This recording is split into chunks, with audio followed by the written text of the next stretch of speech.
मित्रांनो नमस्ते. LDR बद्दलची तुम्ही शॉर्ट व्हिडिओ ऐकली असेल, पाहिली असेल. आता आपण ह्या LDR विषयी डिटेलमध्ये जाणून घेऊया. हे जे LDR आहे याला आपण अमेरिकन डिपॉझिटरी रिसीट असं आपण म्हणतो.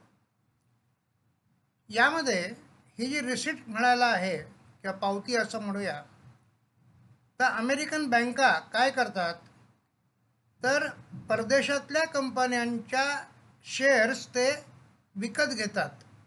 आपण जसे शेअर घेतले की आपले डीमॅटला येतात, तसे अमेरिकेच्या बाहेरचे कुठल्याही देशाचे, म्हणजे भारताचे असो, जपानचे असो, चायनाचे असो, इंग्लंडचे असो, कुठल्याही देशाच्या त्या कंपन्यांचे शेअर जर त्यांना वाटले की ह्या कंपन्या चांगल्या आहेत, ओके आहेत, प्रोग्रेसिव्ह आहेत, ह्या कंपन्यांचे शेअर आपण विकत घेतले आणि आपल्या अमेरिकन लोकांना त्याच्यामध्ये इन्व्हेस्टमेंट करायला अलाउ केलं तर त्यांचे वेल्थ वाढेल असं जेव्हा वाटतं, तेव्हा या अमेरिकन बँका परदेशी कंपन्यातल्या परदेशामधल्या चांगल्या चांगल्या कंपन्यांचे शेअर विकत घेतात.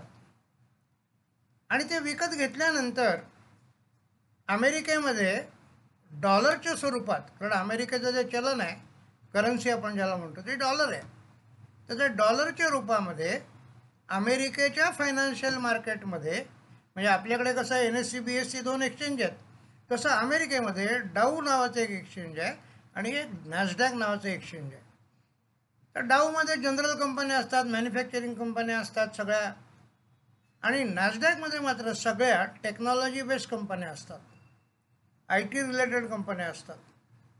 आणि त्यामुळे आपोआपच तिकडे काय होतं, डिव्हिजन होते, आणि ज्या मॅन्युफॅक्चरिंग कंपन्या आहेत त्या डाऊ इंडेक्समध्ये जातात. डाऊ जॉन्स इंडस्ट्रियल ॲव्हरेज असं त्याला म्हणतात. आणि बाकीच्या ज्या टेक्निकल कंपन्या आहेत, टेक्नॉलॉजीच्या कंपन्या आहेत, त्या नॅसडॅकमध्ये लिस्टिंग होतात. आणि मग त्या तिथल्या अमेरिकन लोकांना त्या कंपन्यांमध्ये इन्व्हेस्टमेंट करता येते. आता ह्याच्यामध्ये महत्त्वाची गोष्ट अशी आहे, कुठलाही देश दुसऱ्या देशातल्या कंपन्यांना आपल्या देशामध्ये आपल्या नागरिकांना ट्रेड करायला देणार नाही. पण त्याच्यामध्ये जर फायदा होत असेल, शेअरचे भाव वाढणार असतील, तर ते अमेरिकन लोकांच्या दृष्टिकोनातनं सुद्धा ते तितकंच महत्त्वाचं असतं. आणि म्हणून अमेरिकन लोकांना दुसऱ्या देशातल्या शेअर्सना खरेदी विक्री करता यावी, इन्व्हेस्टमेंट करता यावी, यासाठी ही LDR सिस्टीम मार्केटमध्ये आलेली आहे. आता ह्याच्यामध्ये अमेरिकेतल्या लोकांनी डायरेक्टली जर दुसऱ्या देशांमध्ये जर अकाउंट ओपन केली किंवा तिकडे जर जाऊन, म्हणजे ऑनलाईन तिकडे जाऊन जर अकाउंट ओपन केली, डीमॅट अकाउंट ओपन केली, तर कॉम्प्लिकेशन्स काही होऊ शकतात. कारण प्रत्येक देशाचे काही ना काही कायदे त्या दृष्टिकोनातून असतात. तसे आपल्याही देशाचे कायदे आपण डायरेक्टली अमेरिकन कंपन्यांमध्ये आपण डायरेक्टली इन्व्हेस्ट करू शकत नाही. त्यालाही काही रूल नियम आहेत आणि ते रूल आपण जर फॉलो केले तर आपणही तिकडे इन्व्हेस्ट करू शकतो, अमेरिकन कंपन्यांचे शेअर आपण घेऊ शकतो. मग तसं अमेरिकन कंपन्यांनी किंवा अमेरिकन बँकांनी काय केलं, लोकांना सोपं व्हावं, त्यात कुठलीही अडचण येऊ नये, कॉम्प्लिकेटेड गोष्टी होऊ नये, आणि म्हणून त्यांनी अशा प्रकारची ही LDR सिस्टीम अस्तित्वात आणली आणि ती आपल्या म्हणजे अमेरिकेच्या नागरिकांसाठी इन्व्हेस्टमेंटसाठी आणि ट्रेडिंगसाठी ही सिस्टीम अशा प्रकारे खुली केली. आता प्रश्न असा येतो की मग ज्या कंपन्या परदेशाच्या तिकडे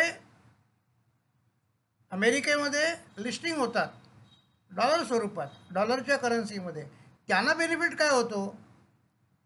तर मित्रांनो, तुम्हाला माहिती आहे की अमेरिकेची जी इकॉनॉमी आहे ती सर्वात डेव्हलपिंग इकॉनॉमी आहे.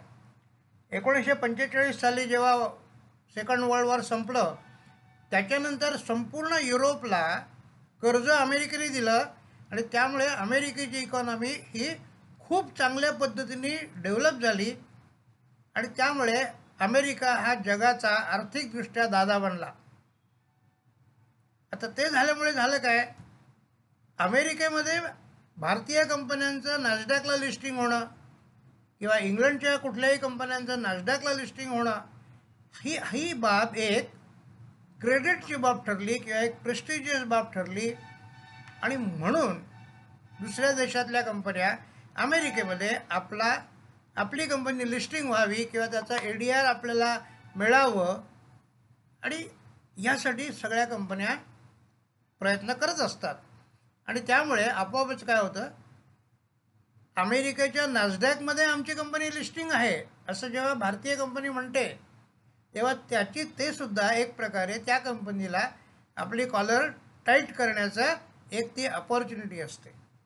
आणि म्हणून हे जे सगळं आहे हे अमेरिकन बँकांनी परदेशातल्या कंपन्यांना ही दिलेली एक सोय आहे आणि त्याच्यात इंडियन कंपन्यांचाही फायदा होतो आणि त्यामुळे क्रेडिट मिळतं की आमचे कंपनी नॅसडॅकला लिस्टेड आहे.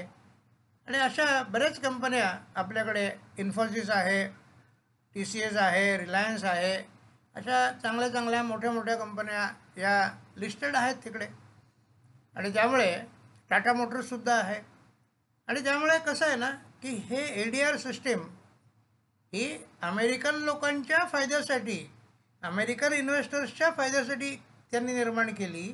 पण तरीसुद्धा थोडंसं म्हटलं तर आपल्या इथल्या कंपन्यांचा फायदासुद्धा त्याच्यामध्ये आहे. कारण एक क्रेडिट या कंपन्यांना आपलं क्रेडिट निर्माण करता येतं. थोडक्यात ज्या कंपन्या ADRच्या नियमानुसार नॅसडॅकमध्ये लिस्टेड आहेत, आपोआपच त्या कंपन्यांचं काय झालं, भारतीय कंपन्यांचा एक क्रेडिट निर्माण झाला, एक सांगायला एक प्लस पॉईंट झाला. आणि म्हणून हा ADR कन्सेप्ट काय आहे हा मी तुम्हाला डिटेलमध्ये या व्हिडिओमध्ये सांगायचा प्रयास केलेला आहे. तुम्हाला व्हिडिओ आवडली असेल तर आपल्या मित्रांना शेअर करा, रिलेटिव्सना शेअर करा, लाईक करा, तुमच्या कॉमेंट्सही इथं द्या. आणि अजूनपर्यंत तुम्ही माझा चॅनल जर सबस्क्राईब केलेलं नसेल तर सबस्क्राईब करा. Thank you very much. Bye bye. आपण परत पुढच्या व्हिडिओमध्ये परत भेटूया. Thank you very much.